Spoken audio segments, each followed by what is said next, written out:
You know, Steve Jobs could be very temperamental, he could be very petulant, but it was a petulance and an impatience that was driven by a passion for his product. I think that's the main thing to learn about Steve Jobs was if you're going to do something, have a passion for it and make the product perfect. Sometimes it means you'll be a bit impatient with people. That's not necessarily the best way to act, but for Steve, it was the way he got people to do things they thought were impossible.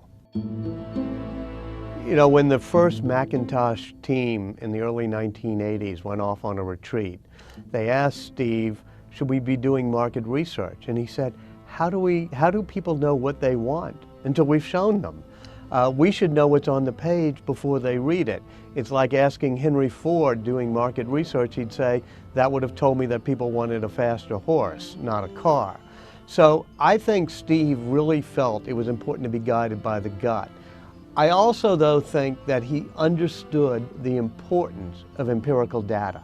He was a very sharp, a business person. So in the end, with your gut and your intuition, it's actually guided by all the empirical data you've gotten over the years. Steve always thought creatively, and he thought creatively about what's the most amazing product we can make. And he started with his gut and his intuition and his own feeling of, what do I want? I want 1,000 songs in my pocket. That's why he creates the iPod. You know, I want a beautiful computer that's the size of a tablet. That's why he creates the iPad.